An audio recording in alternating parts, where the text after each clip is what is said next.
At the end of 2015, there were over 1 million people living in the United States infected with human immunodeficiency virus, HIV. When it was first discovered, HIV, which can lead to an AIDS diagnosis, was seen as a death sentence. Those suffering from this disease became unwelcome in most parts of American society.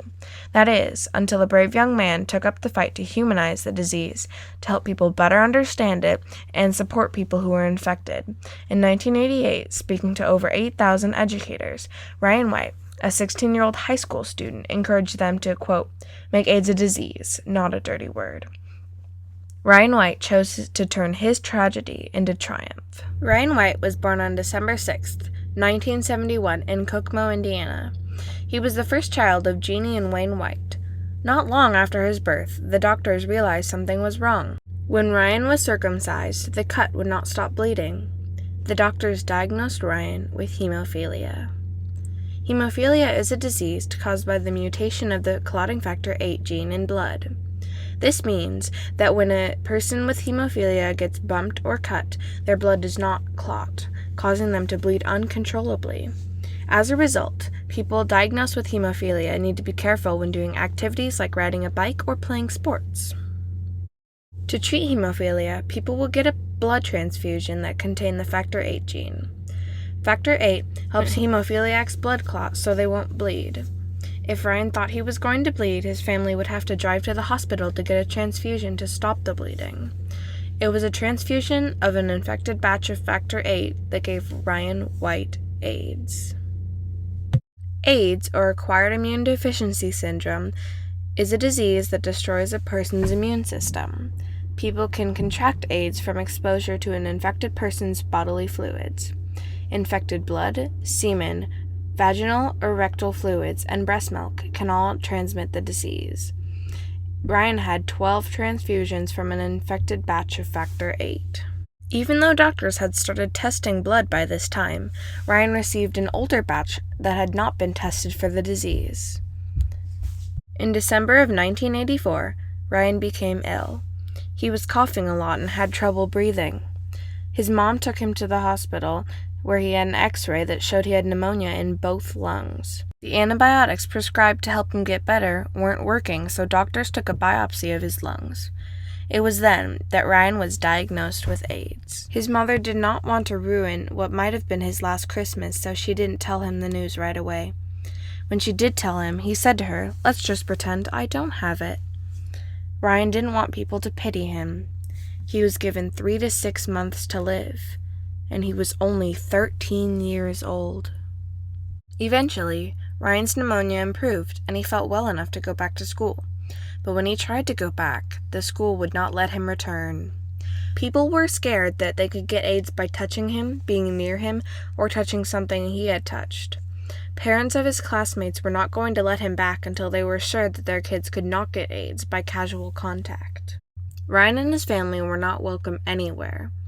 No one would shake his hand at church. Stores would keep him out because people said he spit on vegetables and cookies. People said he urinated on the walls of public restrooms. Others said he bit people when he didn't get what he wanted. These rumors were untrue, of course, but that was just the beginning of his long fight.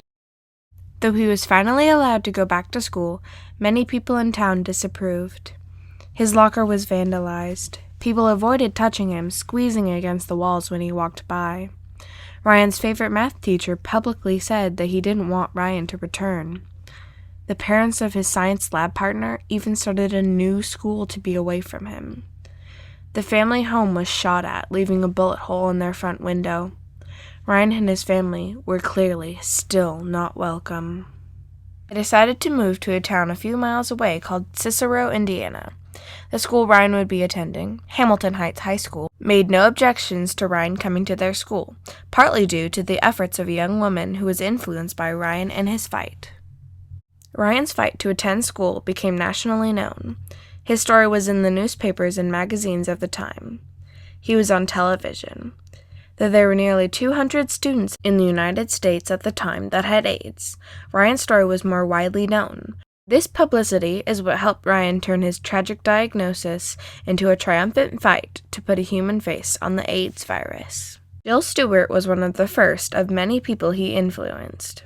She was his neighbor in his new town of Cicero and the student body president at Hamilton Heights High School. Jill knew about Ryan's fight and took up his cause. Because of a young girl named Jill Stewart who decided to bring in the medical experts and talk to the kids. And the kids went home then and educated their parents.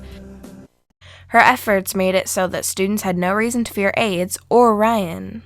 Jill Stewart continued her work with Ryan to educate people about AIDS.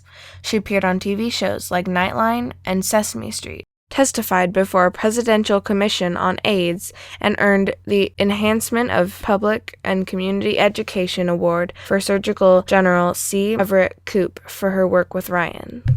Her time with Ryan has also led her to her current career.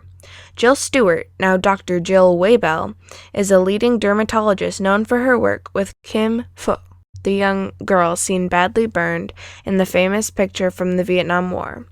Working with Ryan has inspired Jill Stewart to serve others. Ryan was also a big influence on celebrities like Elton John, Elizabeth Taylor, and Michael Jackson. Elton John had seen Ryan on television and heard him say that he would most like to meet Elton. They did meet and soon became great friends. Elton John helped Ryan and his family through their fight, even buying the family's new home in Cicero. Ryan attended many of Elton John's concerts. More importantly, Ryan inspired Elton John to establish the Elton John AIDS Foundation. The foundation, established in 1992, continuing today, gives help by educating people about HIV/AIDS, AIDS prevention, and giving direct services and support to those dealing with HIV and/or AIDS. The foundation raised more than $300 million to fight HIV/AIDS. Michael Jackson, the king of pop, wanted to show people that AIDS wasn't something to be afraid of. He embraced Ryan in public to show others that they shouldn't be afraid of people with AIDS. He used his fame to help teach others that casual contact could not spread the disease. Michael Jackson even invited Ryan to his Neverland Ranch, welcoming him into his home. Elizabeth Taylor, a Hollywood icon, was an early activist in the AIDS fight.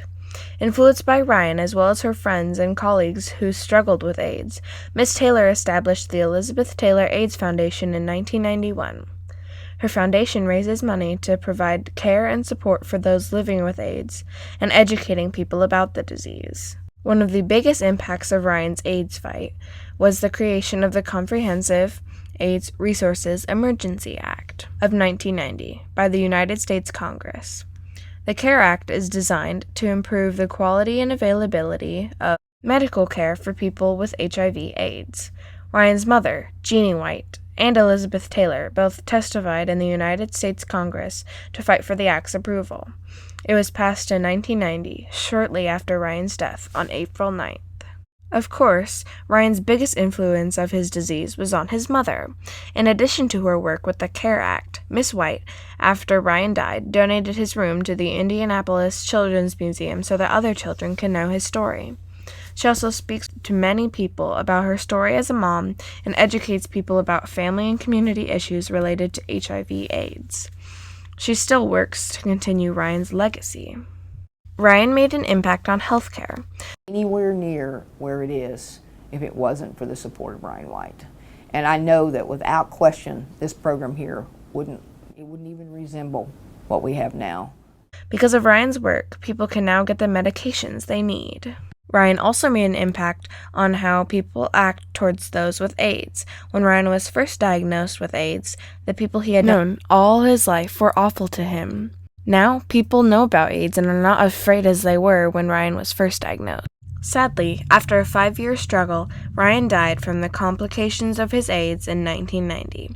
Many people came to Ryan's funeral, including Elton John, Michael Jackson, Phil Donahue, a well-known talk show host at the time, NFL star Howie Long, and First Lady Barbara Bush. During his tragic struggle with AIDS, all Ryan wanted was to be a regular kid. When he was first diagnosed, people were afraid to be close to him, but through his courageous fight and the influence he had on others, he was able to change the way people viewed AIDS and those living with the disease. Ryan was triumphant in his efforts to make AIDS a disease, not a dirty word.